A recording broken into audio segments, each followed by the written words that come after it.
Hi, Jay Frederick Smith here, Continental Realty of Jackson. We're at 1031 Lake Forest Boulevard in sunny Jacksonville, Florida. It's a beautiful Monday morning here.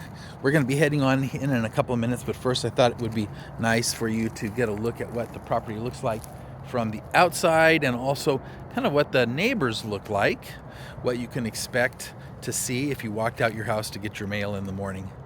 And I'll be walking around the house here so we can also get a view of the sides and the back of the property. So anyway, the street's pretty quiet. Seems like a little decent neighborhood here, pretty close to the corner of Lake Forest Boulevard and Wayne. This is a recently renovated property. Looks like the roof is new and freshly painted on the outside, at least somewhat painted. The original siding is on here. Still a lot of the original lead-based paint is on the siding. And this has just been painted over. As you can see, they did not clean this off. You are going to get some peeling from lead-based paint. That is basically what happens. And even when you paint it freshly, that's still going to pull and flake off. Not a lot you can do about that. A lot of the siding is loose. This is just a wood panel siding, and there's no caulk bead that's in here. Really, someone needs to go around and recaulk all of these additional boards. These are not original. I think this is original, or maybe it's the other way. This is the original, this is not original. This actually looks clean. So some of the siding has been replaced, just not all of it. Maybe from about 6 feet down to the stacked block perimeter foundation. So windows look like double pane vinyl windows. Thank you. Not all of them have screens, but at least some of them do. We're definitely off grade here. You can tell by the number of steps it takes up to get into the house. And we'll see what that looks like when we get inside. Also, I'm seeing here that the doorway is not quite level with the stairs, and whether it's the stairs that are sloped or the door, don't know which. They put this piece of wood up there at the entryway to kind of prevent the gap underneath the door there from being exposed. So let's go ahead and head towards the back. Now we've got a nice carport here, pretty high up, maybe 10 or 11 feet up.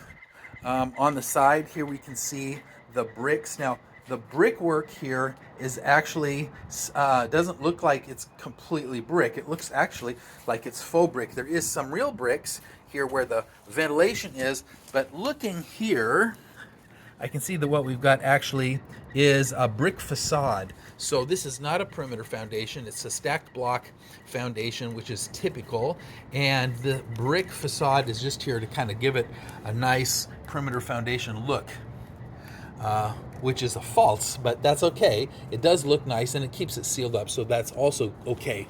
We have a secondary building in the back with maybe a little apartment over what is probably the garage, but we'll get into that here in a couple of minutes. The air compressor doesn't look too bad, although the cage that it is in has seen some weathering and probably should be repainted. I'm not sure that that's necessarily an issue. There's some overspray on the window here in the back by the back door. That's also probably okay. The back wall had a window where they have since replaced the window with some siding, similar siding to the rest of the house. But, once again, we're talking about fresh wood versus wood that has the typical lead-based paint, chipped, cracked paint look to it, even when it's painted over. So there's definitely a difference. Now, I don't think this is a fresh installation. I think it's been a little while, but that's definitely what it is, where there was a window there. Perimeter foundation look continues around the back, although it is kind of tilted here. And then I don't know what this is. We've got some kind of a hatch here. Okay, so this is actually the access to get under the house, the easy access to get under the house. And looking under there, I don't see a vapor barrier. I see some loose bricks, a few of them. I can feel some cold air blowing out, and then a lot of sand. So a latch maybe. So what that basically means here is that, you know, you don't have a vapor barrier, which actually isn't that big of a deal. It does help prevent problems with termites, but that's life.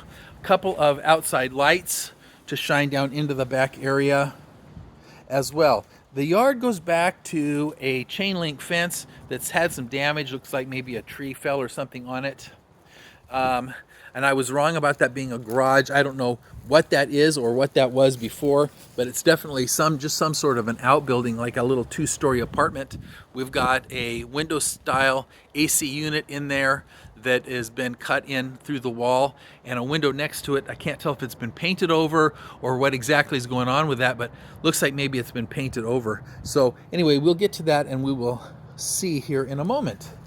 All right, so we're gonna continue on around to this side here. This is the side where there's actually a large gate there at the front that would let you in to park along the side if that's what you wanted to do.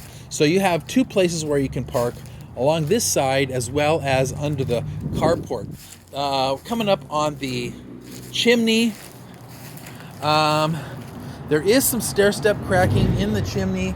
You can see here, it goes up like this, but it's not very much, and I don't see any sign of patching. So what that means basically is that it has settled a little bit, but it's still not continuing to settle. It seems like it's okay. When I look up by the chimney along the fascia, though, I do notice that there's some exposed wood, and it looks like the joint for the fascia there is having some problems. Whether that's from rot or whatever, I don't know. But because I'm blind, I can't see that far. But I would say, you know, that you probably want to have that close look at that, have your inspector have a close look at that anyway, to make sure that there's no issues there. Outside outlet, that's nice to have. And then we're back to the front. So we're going to hit the main house first, and then we will go out and hit the little side building. The front porch, last thing here, the poles are sitting on these concrete footers. That's great, rather than them being embedded in the dirt where they would just rot. What should be a single beam at the top is actually 2 that have been married together, but that hasn't been done appropriately or properly, so now the front one is kind of separated from the back, and that would require some lag bolts or something to pull those 2 back together, and that's probably something you're probably going to want to have done. The soffits and the well, there's no fascia here, but the soffits are there's no soffit material. It's just you're looking at the underdeck of the roof on this side, and they've built out a few of these because there has been some rot. They had to cut them loose, cut them off, and then attach a couple of pieces of wood up there. You can see several of these have got some nailed material as well. Although, you know, it looks okay, just so that you understand that those aren't actually supporting the ends of this roof. Any place where you see more than one here, probably what you've got is just, you know, they look nice but don't actually provide support. You can't support something on the end when it's got a couple of nails at the back, basically. That's how that is. All right, so let's go ahead and take a look at the inside, and then we'll get around to that little back unit and have a check on that afterwards.